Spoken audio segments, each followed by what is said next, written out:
správne stravovať, budeme sa rozprávať o tomto hlavne, že zdravá, vyvážená strava je dôležitá na zabezpečenie všetkých živín pre náš organizmus.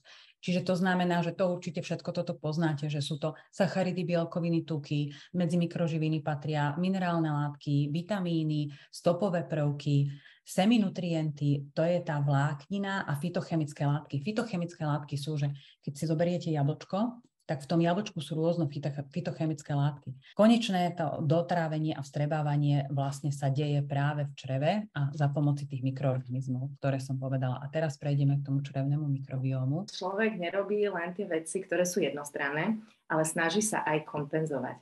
A to si myslím, že je veľmi dôležitý aspekt aj pri Nordic Walkingu a pri každom jednom športe, ktorý robíme, že proste nepotrebujeme byť len hrber do jednej veci. Mal by sa zamerať na biomechaniku bedrového kĺbu, mal by sa zamerať na biomechaniku kolenného členkova. Vyskúšajte teraz vy jeden test. Vyskúšajte si všetci sadnúť a zhrbte sa. Normálne spustite tie ramena dopredu do pozície, v ktorej akože sme stále. Hej? A teraz vyskúšajte zdvihnúť ruky hore. Ide to fakt, že ťažko. Vyskúšajte zdvihnúť ruky do strany. Takže ďalej ma to nepustí, keď mám ramena vpredu.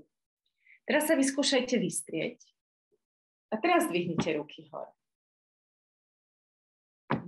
Prečo to ide? Ide to pretože tie kosti, ktoré tam sú, ja vám to fakt vysvetľujem laicky, kosti, ktoré tam sú a kĺby, ktoré tam sú, tak nám dovolili pri vystretí zdvihnúť tie ruky hore.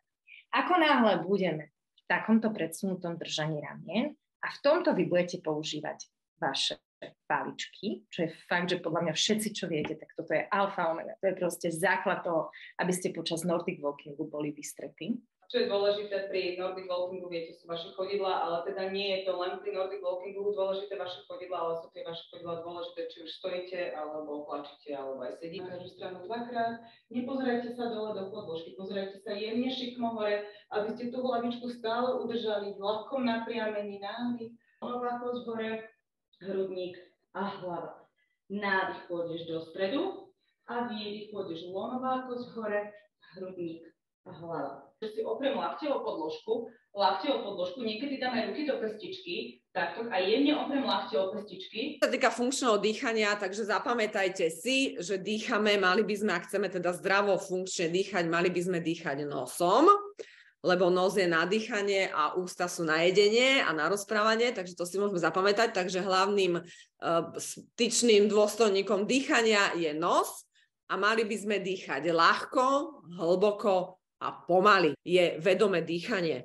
To znamená sústrediť sa na ten náš dých. Či máme sympatikus, tam to tlče rýchlejšie a pri výdychu my sa zrelaxujeme, zapájame parasympatikus, čiže no stress, spomalí sa nám tep a stimuluje sa nám blúdivý nerv. Ľavú nohu mám vystretú smerom v bok, ľavá ruka mi klesá pomaly po stehne a pravá ruka sa mi zdvíha a s výdychom naťahujem celý pravý bok. Stále z ramena doťahujem spod lopatky vzadu a dozadu.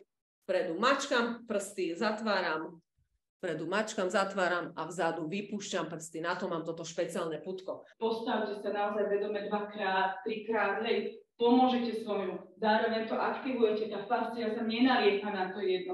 Takto sa zovíjajú k tomu, áno, nie je to moc dobre. Naozaj na to máme tento bedrový klb. Čiže ja keď sa naučím hýbať bedrovým klbom a vyťahnem to, krásne použijem zakrivenie chrbtice, ľahúčko. Tie svaly vyzerajú a vlastne ako pracujú. Áno, my to budeme všetko počas cvičení rozprávať a ukazovať. Ja len, aby ste si uvedomili, že tá bránica je naozaj v hrudnom koši. Teraz uvoľním, dám si druhú nožku, opäť nechytám za koleno, dávam si k ramenu. A to brucho pekne ide ako naklonená rovina. Môžeš potom pridať obidve ruky. Nemôžete sedieť alebo nechcete sedieť. Čiže normálne dýcham, opäť pozor, dýcham len cez nos, ústa sú zavreté. Ak je vám príjemné, môžete zavrieť oči, ak nie, že by sa nám točila hlava alebo niečo, tak môžete otvoriť oči. Ruky sú spustené voľne vedľa tela. To isté cvičenie, ideme skenovať celé telo.